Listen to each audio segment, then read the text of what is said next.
نحمده ونصلي على رسوله الکریم اما بعد۔ اللہ کی توفیق سے آج تراویح میں 22واں پارہ، اس کا آخری 3 پاؤ حصہ، اور 23واں پارہ ومالیہ، اس کا ابتدائی پاؤ حصہ، ایک پارے کی تلاوت ہوئی،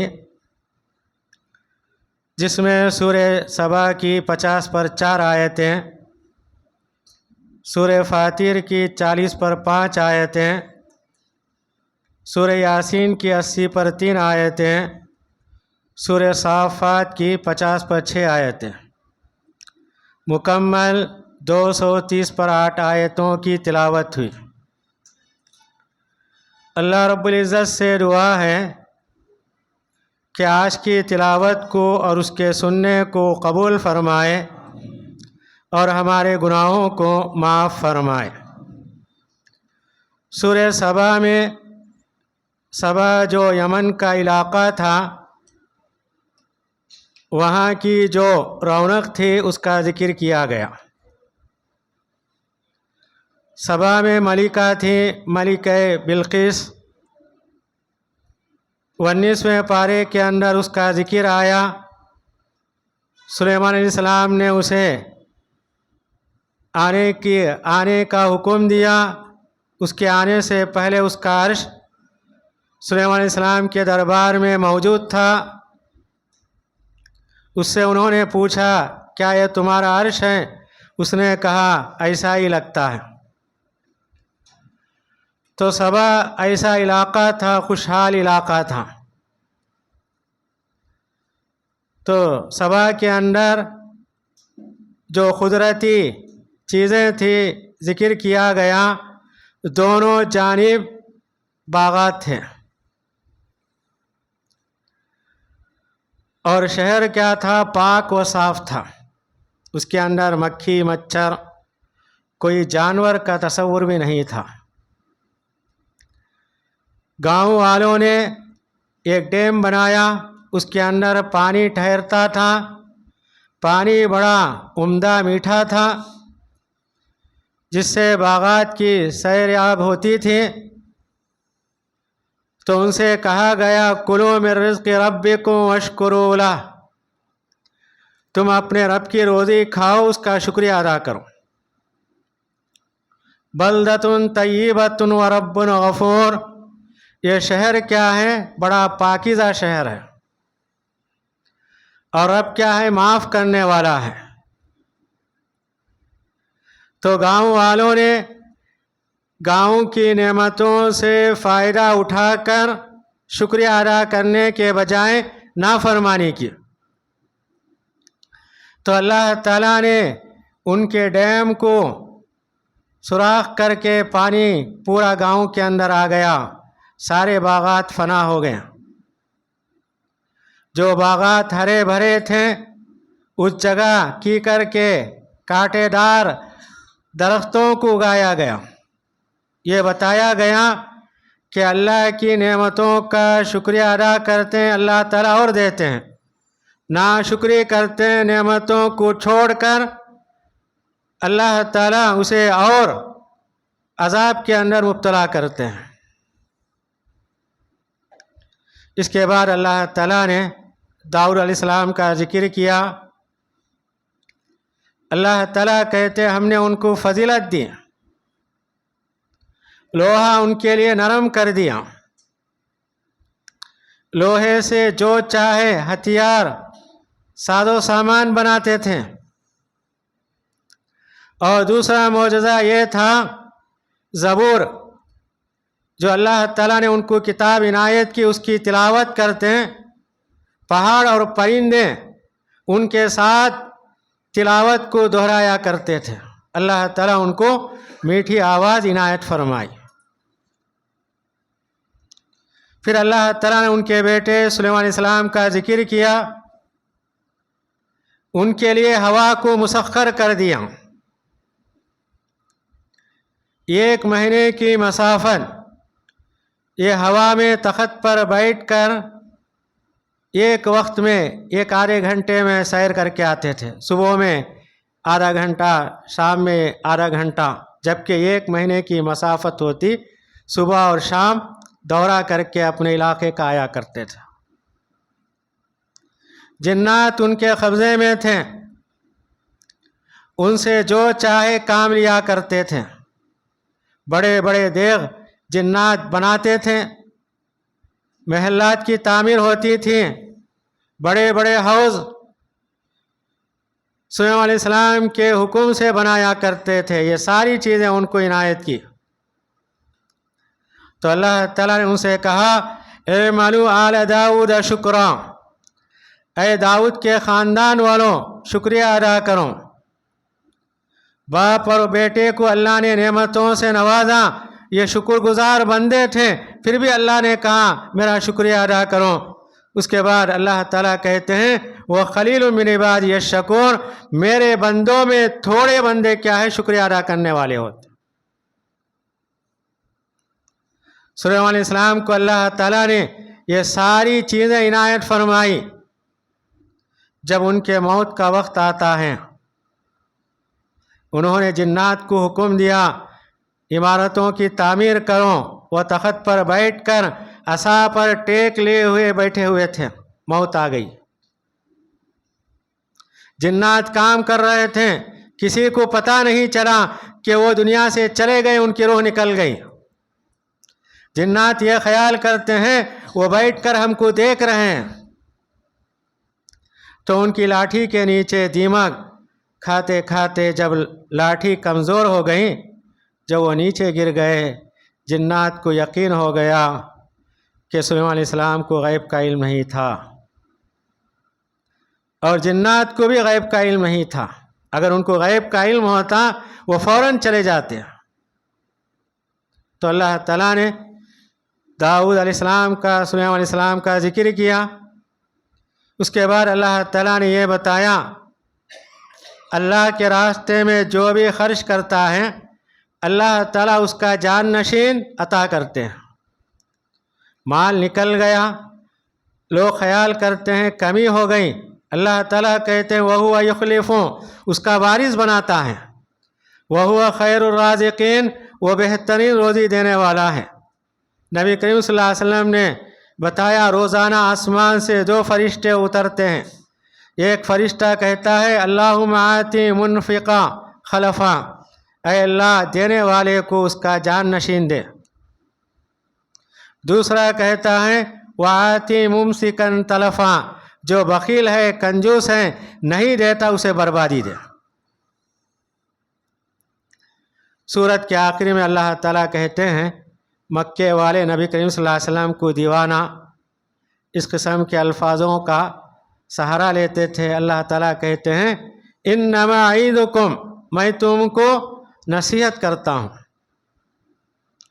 تم میں سے ایک آدمی 2 آدمی کھڑے ہو کر پیغمبر کے بارے میں غور کرو، تم کو معلوم ہو جائے گا یہ دیوانے نہیں ہیں، یہ تم کو سخت عذاب سے ڈرانے والے ہیں۔ بغیر سوچے سمجھے بات نہیں کہنا چاہیے، نبی کے بارے میں تمہارے الفاظ اتنے گھناؤنی ہیں یہ نہیں کہنا چاہیے۔ اللہ تعالیٰ کہتے ہیں 2 آدمی، ایک آدمی کھڑے ہو کر غور کرو یہ نبی کیا کہتا ہے، ہم سے کیا مطالبہ کرتا ہے، تمہارے سامنے بات آ جائے گی۔ یہ دیوانے نہیں ہے، یہ اللہ کا پیغمبر ہے، آخرت کو ہمیں آگاہ کرنے کے لیے آیا ہے۔ اس کے بعد والی سورہ سورہ فاتر ہے۔ پہلی آیت میں اللہ تعالیٰ نے بتایا وہی آسمانوں و زمینوں کا پیدا کرنے والا ہے۔ فرشتے اللہ کی مخلوق ہے، اللہ تعالیٰ نے ان کو نور سے پیدا کیا۔ بعض فرشتوں کے 2 پر ہیں، بعض کے 3 ہیں، بعض کے 4 ہیں، اور سب سے زیادہ حضرت جبرائیل علیہ السلام کے پر ہیں 600 پر۔ نبی کریم صلی اللہ علیہ وسلم نے بتایا ایک پر کے مقابلے میں ایک پر سے دوسرے پر کے درمیان اتنا فاصلہ ہے جتنا مشرق سے لے کر مغرب کا فاصلہ۔ 600 پر ہیں، ایک ایک پر کے اندر اتنا فاصلہ ہے، وہ پر کیسے ہیں، کتنے چوڑے ہیں، کتنے لمبے ہیں، اللہ ہی بہتر جانتا ہے۔ تو اللہ تعالیٰ نے فرشتوں کو پر والے بنائے۔ فرشتے ہم کو نظر نہیں آتے مگر اس پر ایمان لانا ضروری ہے۔ اس کے بعد اللہ تعالیٰ کہتے ہیں اگر اللہ تعالیٰ کسی کو دینا چاہے کوئی روکنے والا نہیں۔ اللہ تعالیٰ کسی کو نہ دے، دنیا کا کوئی آدمی دینے والا نہیں ہے۔ نبی کریم صلی اللہ علیہ وسلم نے ہمیں فرض نماز کے بعد جو دعائیں سکھائیں اس کے اندر ایک دعا یہ بھی ہے، اللہم لا مانع لما اعطیت ولا موتی لما منعت۔ اے اللہ کوئی روکنے والا نہیں ہے جسے تو دے، اور کوئی روکنے والا نہیں ہے جسے تو منع کر دے۔ یہ اللہ کی قدرت ہے، دینے والا وہی، نہیں دینے والا وہی۔ اگر وہ کسی کو دیتا ہے لینے والا نہیں، کسی کو نہ دے دینے والا نہیں۔ اس کے بعد اللہ تعالیٰ کہتے ہیں جو لوگ اللہ کو چھوڑ کر غیروں کو پکارتے ہیں، ما یملکون من قطمیر، وہ کیا ہے، کھجور کے بیج کے اوپر جو چھلکا ہے اس کے بھی مالک نہیں، اتنے کمزور ہیں۔ اور یہ بھی کہا گیا اگر ان لوگوں کو پکارو تمہاری پکار کو سننے والے نہیں ہیں، اگر وہ سن لیے بھی جواب دینے والے نہیں ہیں، اتنے کمزور ہیں۔ جس کو تم پکارتے ہو، جس کو تم عبادت کرتے ہو، وہ کسی چیز کے مالک بھی نہیں ہے، تمہاری پکار کو سننے والے بھی نہیں ہیں، پکار کا جواب دینے والے بھی نہیں ہیں، اتنے کمزور لوگ ہیں۔ اس کے بعد اللہ تعالیٰ سارے انسانوں سے کہتے ہیں تم فقیر محتاج ہو، اللہ تعالیٰ مالدار ہے، بے نیاز ہے، تعریف کیا۔ ساری مخلوق کیا ہے، اللہ کے نزدیک محتاج ہے، فقیر ہیں، اللہ بے نیاز ہے، تعریف کیا ہوا ہے۔ حدیث میں بتایا گیا، نبی کریم صلی اللہ علیہ وسلم نے بتایا اگر سارے انسان آدم علیہ السلام سے لے کر قیامت تک آنے والے نیک ہو جائیں، اللہ کی سلطنت میں، اس کی عظمت میں، اس کی بڑائی میں کسی چیز کا اضافہ نہیں ہوتا، اتنے بے نیاز ہیں۔ اگر سارے لوگ برے ہو جائیں، آدم علیہ السلام سے لے کر قیامت تک آنے والے، نبی کریم صلی اللہ علیہ وسلم کہتے ہیں اللہ کی سلطنت میں، عزت میں، اس کی بڑائی میں کسی چیز کی کمی نہیں ہوتی، اللہ اتنے بے نیاز ہے۔ اس کے بعد اللہ تعالیٰ کہتے ہیں خبر میں جو لوگ ہیں ان کو آپ نہیں سنا سکتے، اللہ جسے چاہے اسے سنا سکتا، مگر ہم خبر کے اندر جو آرام کرتے ہیں، دنیا چھوڑ کے چلے گئے، کوئی بات ہم ان کو نہیں سنا سکتے کیونکہ ان کے درمیان ہمارے درمیان آڑ ہے، برزخ کہتے ہیں، یہ غیب کا پردہ ہے، وہاں کی دنیا کا ہمیں کوئی پتہ نہیں چلتا۔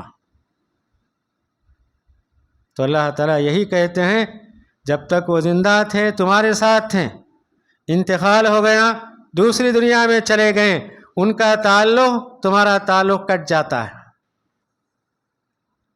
اس کے بعد اللہ تعالیٰ یہ کہتے ہیں پہاڑ اللہ کی قدرت کی نشانیاں ہیں، بعض پہاڑ سفید ہوتے ہیں، بعض لال ہوتے ہیں، بعض کالے ہوتے ہیں۔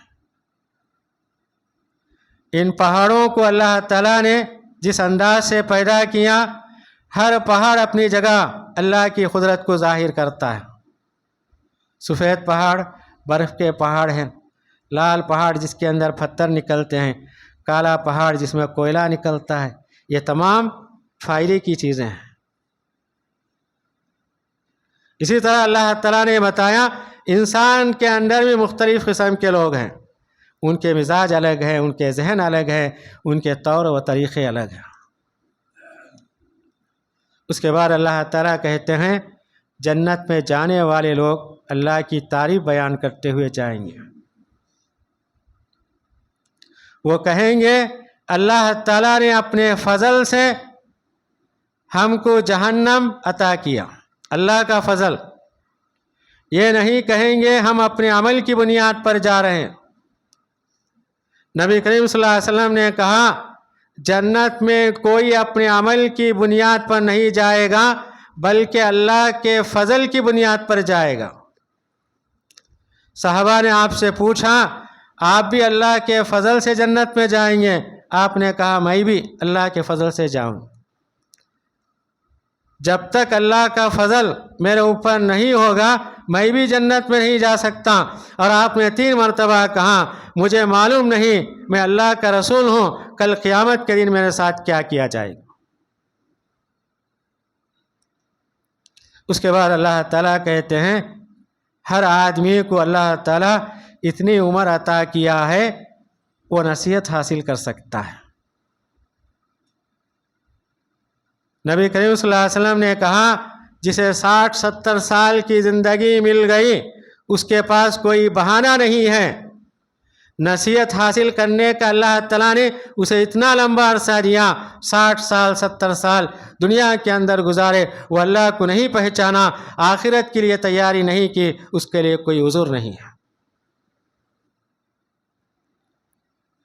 اس کے بعد سورہ یاسین ہے۔ پہلی آیت میں اللہ تعالیٰ نے قرآن کی قسم کھاتے ہوئے نبی کریم صلی اللہ علیہ وسلم کی رسالت کی گواہی دیتے ہیں۔ یاسین والقرآن الحکیم، قسم ہے قرآن حکیم کی۔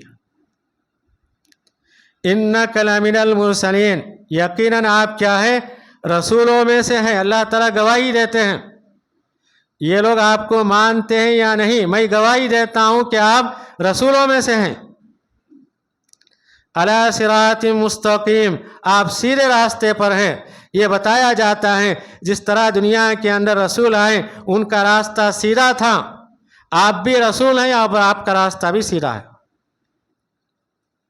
یہ بات اللہ تعالیٰ کہتے ہوئے ہمیں اشارہ دیتے ہیں اگر ہم سیدھے راستے پہ چلنا چاہتے ہیں قرآن نبی کریم صلی اللہ علیہ وسلم کی اتباع کرو، تبھی ہم سیدھے راستے پہ چل سکتے ہیں۔ اس کے بعد اللہ تعالیٰ کہتے ہیں ہم سارے مردوں کو قیامت کے دن زندہ کریں گے۔ وَنَكْتُبُ مَا قَدَّمُوا وَآثَارَهُمْ، ہم لکھتے ہیں جو کچھ انہوں نے آگے بھیجا ان کے نشانات کو۔ دنیا کے اندر جو بھی عمل کرتے ہیں وہ عمل آگے جاتا ہے، اور دنیا میں جو نشانات چھوڑ کے جاتے ہیں اس کا اجر بھی ملے گا، اگر وہ برا ہے اس کی وبال بھی ان کے اوپر ہوگی۔ نبی کریم صلی اللہ علیہ وسلم نے کہا اگر کوئی کسی کو بھلائی کی طرف دعوت دیتا ہے اس کا ثواب بھی ملے گا، جو بھلائی یا بھلائی کی طرف دعوت دیا وہ عمل کرتا ہے اس کا ثواب بھی اسے ملے گا۔ اگر کوئی کسی کو برائی کی طرف دعوت دیتا ہے، برائی کی دعوت دینے کی وجہ سے اس کا گناہ اسے ملے گا، وہ اس پر عمل کرتا ہے اس کی بات سن کے اس کا گناہ بھی اسے بھی آئے گا، اور دنیا میں جتنے لوگ اس کی بات سن کے عمل کرتے رہیں گے برابر پہلے آدمی کو برابر گناہ یا ثواب ملتا رہے گا۔ اس کے بعد اللہ تعالیٰ نے ایک گاؤں کا واقعہ بیان کیا۔ ایک گاؤں میں اللہ تعالیٰ نے 2 پیغمبروں کو بھیجا، گاؤں والوں نے انکار کیا۔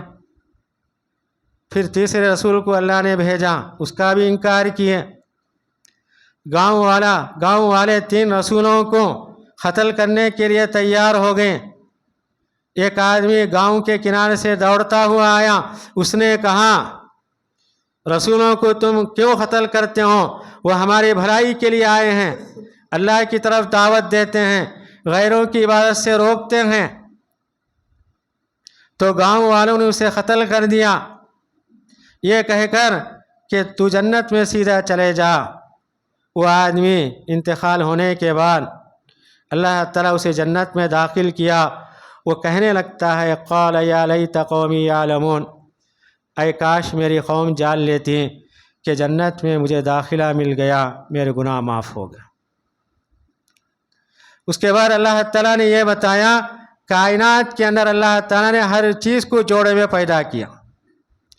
سبحان الذی خلق الازواج کلھا، پاک ہے وہ ذات جس نے تمام کو جوڑوں میں پیدا کیا، جانوروں کے اندر، انسانوں کے اندر، اور یہ بتایا جاتا ہے وَمِمَّا لَا يَعْلَمُونَ، کائنات کے اندر ایسی چیزیں بھی ہیں جوڑوں کی شکل میں تم کو معلوم نہیں۔ دنیا کے اندر ہر چیز کا جوڑا ہے، جتنے جوڑے ہمارے سامنے ہیں وہ ظاہر ہیں، ایسے جوڑے بھی ہیں جو ہمارے سامنے نہیں ہیں۔ اس کے بعد اللہ تعالیٰ قرآن کا ذکر کرتے ہوئے کہتے ہیں قرآن کیا ہے؟ جو زندہ ہے اسے ڈرانے کے لیے، لِيُنذِرَ مَنْ كَانَ حَيًّا، قرآن کیا ہے؟ ڈراتا ہے اسے جو زندہ ہے۔ قرآن مردوں کے لیے نہیں ہے، جو آدمی زندہ ہے اس کے لیے ہدایت ہے، جو آدمی دنیا سے چلا گیا اس کے لیے ہدایت نہیں ہے۔ اس کے بعد اللہ تعالیٰ کہتے ہیں اللہ کی قدرت یہ ہے، دو ہرے جھاڑوں سے اللہ تعالیٰ آگ پیدا کرتے ہیں۔ عرب میں دو درخت ہے، ایک مرخ اور دوسرا افار، اس کی دو ڈالیاں آپس میں رگڑنے سے آگ پیدا ہوتی ہے۔ تو اللہ تعالیٰ کہتے ہیں میری قدرت ہے، ہرے پتوں سے آگ کو نکالنے والا کون ہے؟